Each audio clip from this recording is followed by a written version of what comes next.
भगवान श्री कृष्ण अर्जुन को एक और आदेश देते हैं और वह आदेश हम सब के लिए है, जिसमें वो ये कहते हैं कि तुम्हारा चैतन्य मुझे समर्पित हो,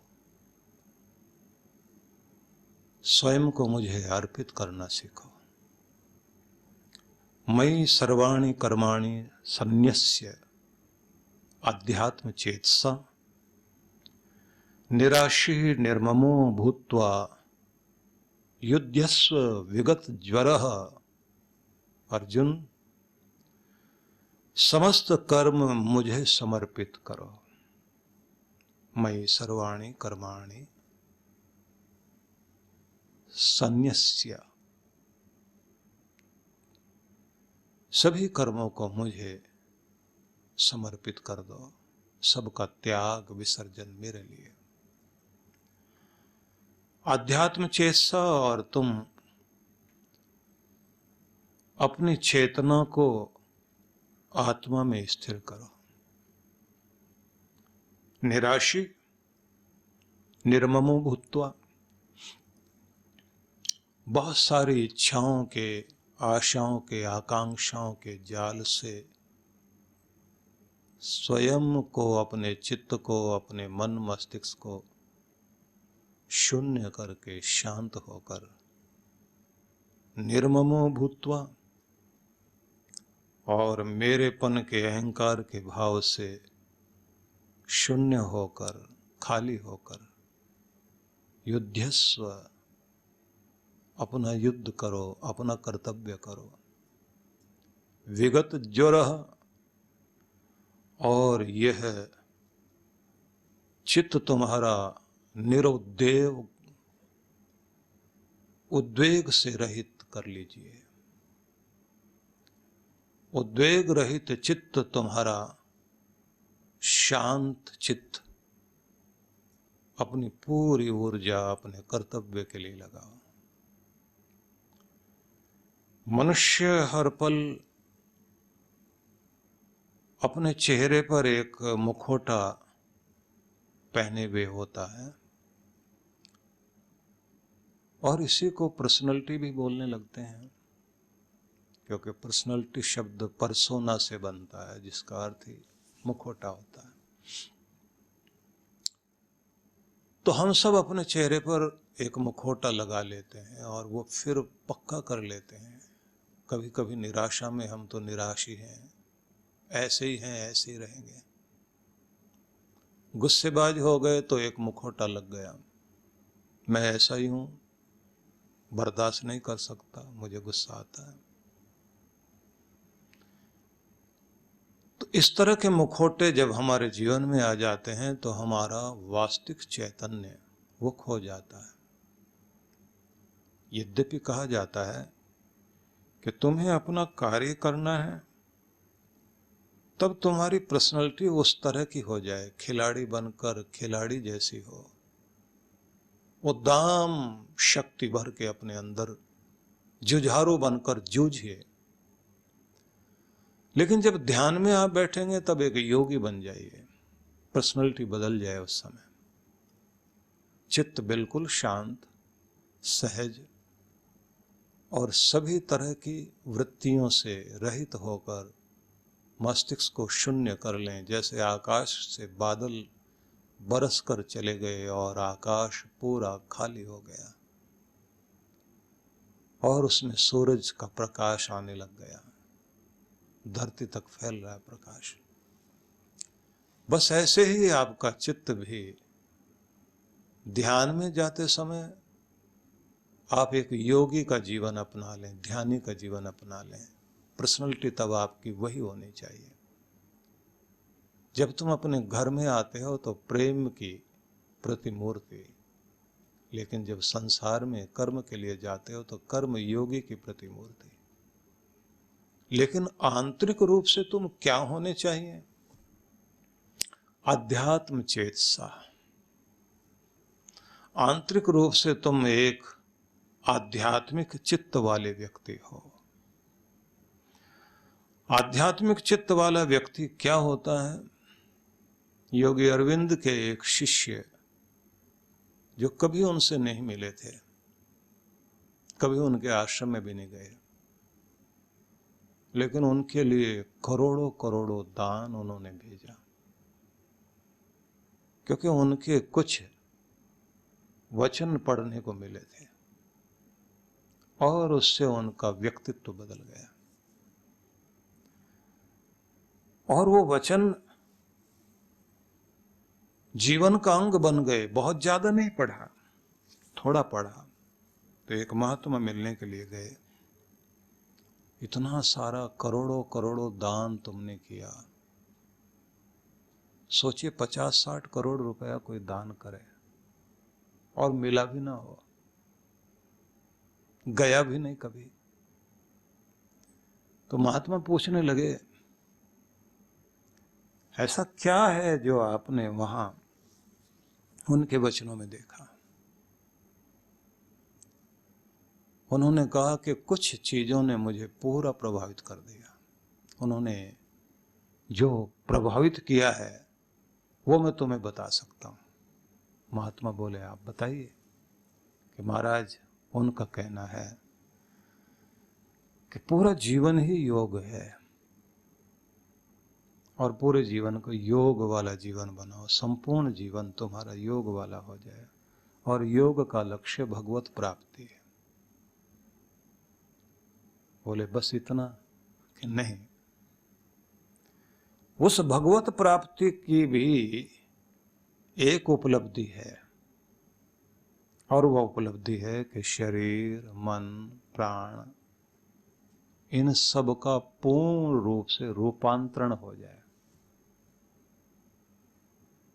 कैसा रूपांतरण? बोले, सोना, जागना, चलना फिरना, कार्य करना, कृषि करना, व्यापार करना, पेंटिंग करना, झाड़ू लगाना, गौ सेवा करना, राज्य चलाना या आश्रम चलाना या मौन साधना, कुछ भी कर्म हो, जो भी कुछ जिस जीवन से जुड़ी हुई चीजें हैं, उन सबको आप योग बनाकर जीना शुरू कर दें। अब महात्मा जी ध्यान से सुन रहे हैं कि ये व्यक्ति जो कह रहा है कि योग बना लें, हर चीज को, हर क्रिया को, झाड़ू लगाना योग, खेती करना योग, तुम मौन में बैठे हो एकांत में तो भी तुम्हारा योग, और जब तुम भोजन कर रहे हो तो भी एक योग, चलना फिरना योग। बोले, ये किसी कोने में बैठकर किया जाने वाला योग नहीं है, जीवन की हर क्रिया से जुड़ा हुआ योग। योग का संबंध किसी क्रिया विशेष से नहीं है, वर्ण विशेष से नहीं है कि ब्राह्मण ही करेंगे, योगी करेंगे। आश्रम विशेष का भी नहीं है, सन्यासी कर सकते हैं, ब्रह्मचारी कर सकते हैं, गृहस्थ व्यक्ति कैसे करेगा? नहीं, सबके लिए, सभी स्थानों में, सभी परिवेश में, सभी स्थितियों में, सभी परिस्थितियों में जो तुम अपनी जिंदगी में जोड़ लेते हो वो योग, इसी को आध्यात्मिक होना कहते हैं। और यह जो हम कर रहे हैं, यह योग भी क्या कि इससे आप योग कर भी रहे हो या नहीं कर रहे हो तो ये पता कैसे लगे? एक ऐसा व्यक्ति जो अपना बिजनेस कर रहा है और उसके व्यापार केंद्र में महात्मा खड़े हुए हैं और उससे ये पूछ रहे हैं कि योगी अरविंद के विचार आपने सुने, पढ़े, उसके बाद जो तुमने इतना करोड़ों का दान किया तो मुझे समझाओ। तो बोले, महाराज आगे और बता रहा हूं। अब हम कहते तो हैं, हम तो चलते फिरते, उठते बैठते, सोते जागते सब योग साध रहे हैं, तो पता कैसे चले कि तुम योग साध रहे हो? तो बोले, महाराज अब ये भी बता रहा हूं कि पता कैसे चले कि हम जो कर रहे हैं वो योग है? तो उन्होंने कहा कि वह योग इससे पता लगता है कि भाव क्या है।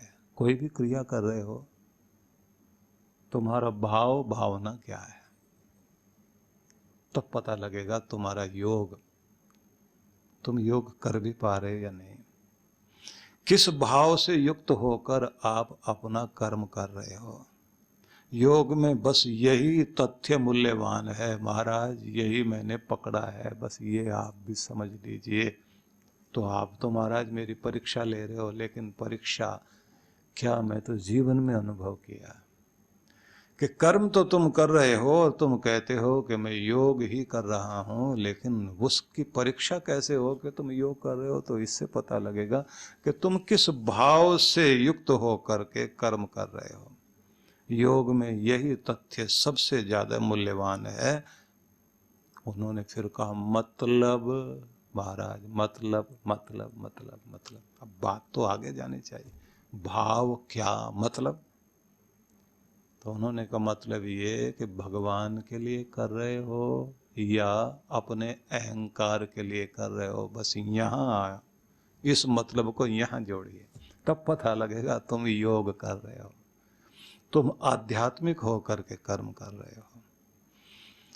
और फिर ये भी कह दिया कि पैसा कमा रहे हो बड़ाई पाने के लिए, दिखावा करने के लिए, दुनिया में अपने आप को सबसे ऊंचा दिखाने के लिए, बड़े बड़े ऊंची बिल्डिंगें मेरी बन जाए, मेरा नाम हो जाए, मेरा प्रभाव हो जाए, इसके लिए।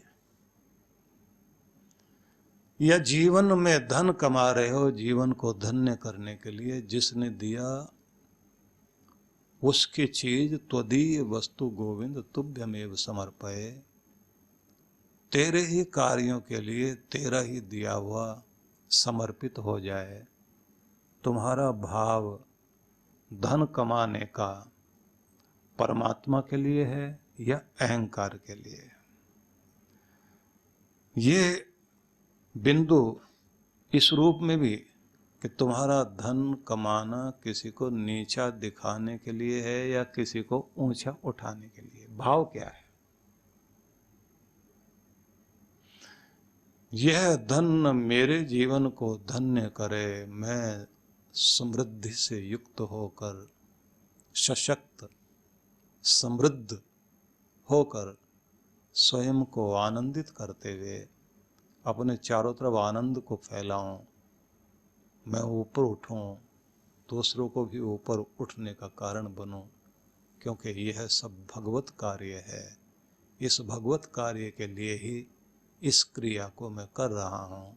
तो यह कार्य भगवत कार्य हुआ, तो यह धन कमाना योग हुआ।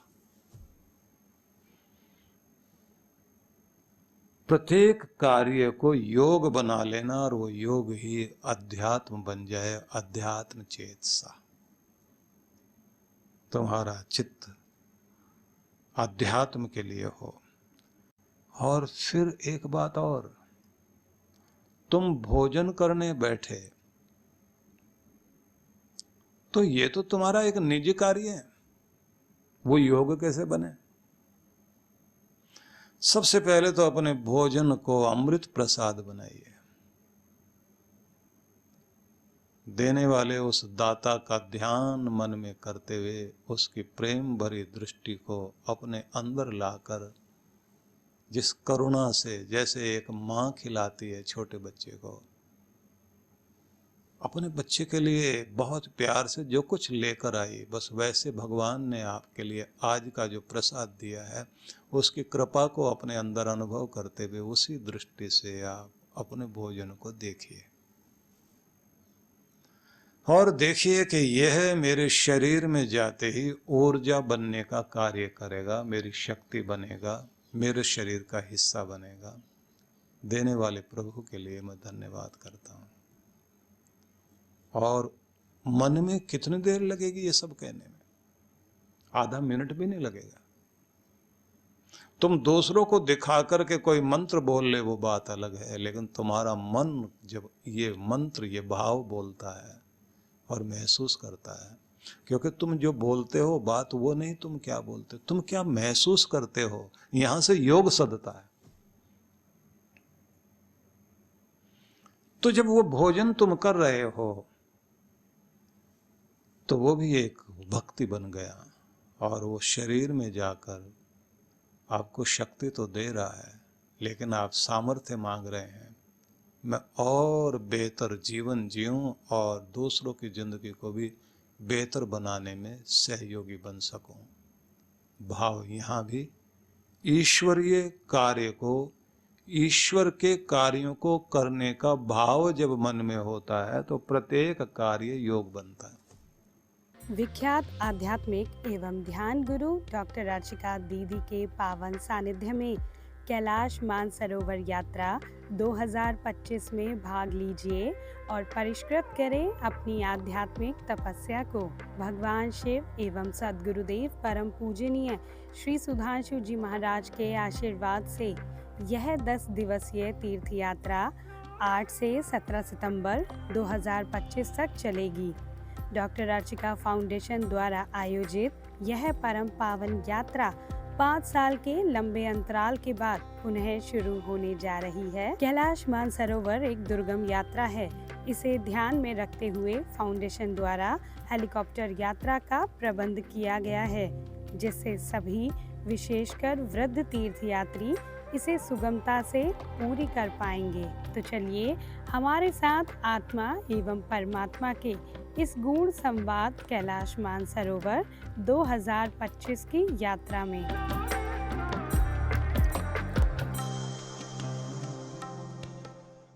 युवा शक्ति का अगर सही ढंग से प्रयोग किया जाए तो वो इतिहास रच सकती है। युवा स्वयं के निर्माण के साथ साथ अपने परिवार का, समाज का और राष्ट्र का निर्माण करे और साथ ही एक ऐसी नई सभ्यता लाए जिससे उज्जवल भविष्य के साथ समस्त मानवता के उत्थान के लिए भी कार्य किया जा सके। इसी क्रम में युवा शक्ति को और अधिक प्रभावी बनाने के लिए युवाओं में अपनी संस्कृति, संस्कार को जागृत करने की परिकल्पना को साकार करने के लिए परम पूज्य सुधांशु जी महाराज एवं डॉक्टर अर्चिका दीदी जी की पावन उपस्थिति में युवा जीवन अभ्युदय कार्यक्रम का आयोजन दिल्ली स्थित आनंद धाम में होने जा रहा है, जिसमें 3 अगस्त को बच्चों के द्वारा प्रतियोगिताएं,